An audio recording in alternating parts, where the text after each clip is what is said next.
Hello, lovely viewers. My name is Dr. Israel Adami from D. So today we are going to be talking about concussion.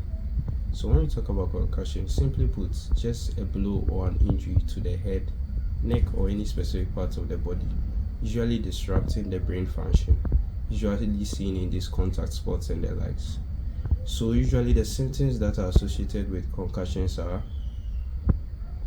blurred vision. Sometimes these athletes have fits or what we usually call seizures. There's vomiting associated headaches, and then lots of neck pains and a lot of uneasiness. Sometimes their gait is disturbed, as in their balance is uncoordinated. So now, how do we assess this concussion? There are various protocols being used. So one used by the sports concussion assessment tool is that one, you observe the signs. So now the athlete or whoever is having this concussion, suspected concussion, you take a very good look at the person. Is the person vomiting? Is there any facial injuries? Is there any seizure or anything like that? Okay. Then subsequently, coordination and balance. So now usually we see on our screens when there's a concussion or there's an athlete suffering a concussion, and then some of these clinicians come in and you see them performing various tests. One is they show up a finger and then they let the patient or the athlete look left and right without shifting the neck and head to know whether there's any double vision. This is a very important assessment tool for concussion. Okay. And then the other one is also the cognitive. So now they begin to ask these athletes various and simple questions, immediate recall questions like what is the time, or which venue are we in, or what month are we in, what date are we in. These are simple but very effective tools to be able to assess concussion. Then the big decision comes in.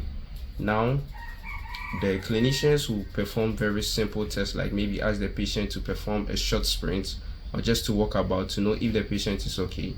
Now if the athlete over here is not able to comply with these things, it is very safe that the athlete is withdrawn from the game to prevent any further injuries. So before we can get into the return to play protocols, we must make sure that these athletes suffering this concussion have their symptoms subsided or resolved, or they should be very minimum before these return to play protocols can come into place.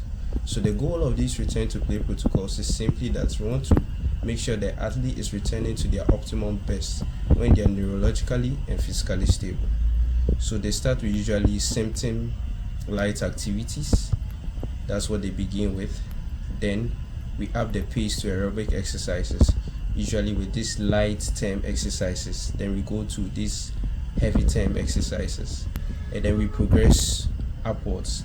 But during these assessments, what is very important to the clinicians is that is the patient having any symptom resolving? And for these exercises or for these protocols, for each step it should be a minimum of 24 hours. So these athletes are assessed on a day-to-day basis, and they want to see an improvement in their general symptoms. Are they really doing well? Now if the athletes are able to perform very well, usually with this simple task, and then when they upgrade them as well, then they can be deemed fit to be able to return to action. But one most important thing that these athletes must know, that they must be clearly understanding that these symptoms can usually aggravate easily, and so there's no need to play hide and seek with these clinicians or try to hide some of these symptoms, but they should be very open and understand that the long-term effects of these concussions are very detrimental, not only to their health but to their caretakers and guardians. So as part of the return to sports protocol, so then these athletes are put on individualized exercises, then non-contact drills before they resume their full contact exercises. Okay.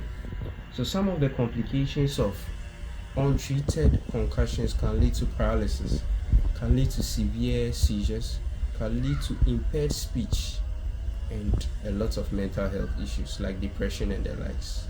So I hope you've learned a thing or two about concussions and you'll be able to identify them.